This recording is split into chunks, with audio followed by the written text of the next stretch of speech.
So I have a question for you younger viewers. If I tell you something is from the 20th century, does that sound old now? Because if it does, this is a golden oldie. Well, more like a silver oldie.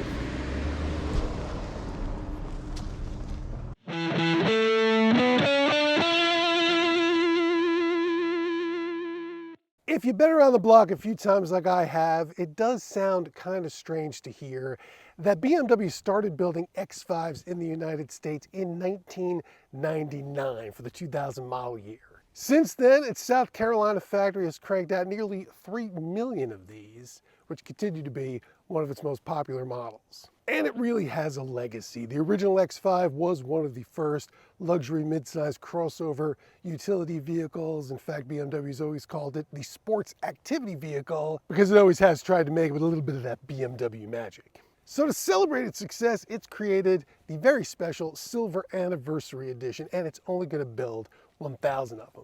This is based on the X5 xDrive 40i and comes with a 375 horsepower, 3-liter turbocharged inline-6 that's also rated for 398 pound-feet of torque. Has an 8-speed automatic transmission, all-wheel drive. BMW gave this the off-road package standard. That includes an electronic locking rear differential, underbody protection, and an air suspension system that can lift and lower it a couple of inches. Also gets a standard trailer hitch, these roof rails, blacked out trim, and while it doesn't come from the factory, with all-terrain tires, you can get this set of general grabbers installed at the dealership for $799. And as far as what this costs, it starts at $81,075 with all that stuff, which is about 10 grand more than a regular xDrive 40i.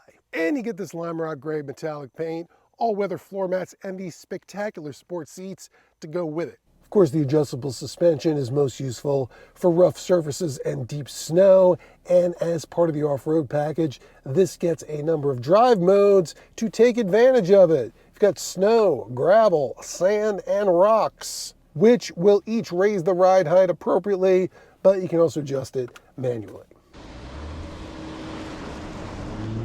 First of all, the air suspension definitely lives up to its name. This thing is cushy. It's like driving around on 4 pillows out here. And of course, out on the street, it lowers down and has adaptive shocks to keep things comfortable and well behaved there as well. This has a bunch of electronic driver aids befitting an $80,000 vehicle, including a very comprehensive voice command system that can do all sorts of things beyond changing the climate controls and the radio. Check this out. Open the rear passenger windows. Okay. I mean, I've got the buttons right here, but why not have her do it? Even with all the adventure gear, this is still very much a luxury SUV. And it's quiet out on the highway. Even the all-terrain tires don't make too much more noise than all seasons would. Out here, they're perfect, and these drive modes seem very smart. Only thing I will say is the traction control system is very aggressive. Sometimes you just got to turn it off in the sand, get those wheels spin a little bit to get going. And the engine has no problem spinning them. While this is mostly suited for just trolling around slowly off-road, if you give that accelerator a kick, it will kick the tail out, no problem. And it really is a nice little factory off-roader. Haven't bottomed out, haven't scraped anything. If this is as rough as you're ever going to get with your SUV, it can handle it just fine. Standard ride height is 8.7 inches. So when you jack it up to max, you've got more than 10. That is Jeep Wrangler territory. So it has a 360-degree camera system that'll stay on at up to 22 miles per hour, which is very helpful out here.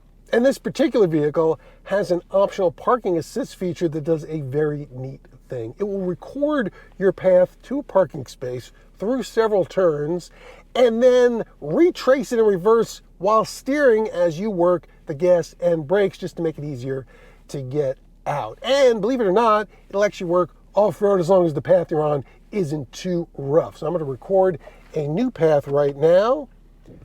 Head up here in between these two ponds, which I'm not going to drive through because they are very messy.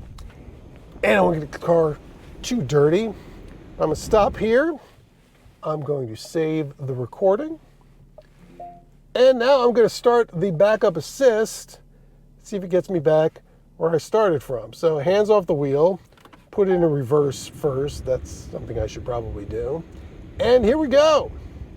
Back through the ponds. I set that camera up back where we started to see if it gets me close to exactly where that was. It's telling me the end of the route is coming up shortly, and there's the camera. It's almost like going backwards in time. I wonder if I could take this all the way back to the year 2000.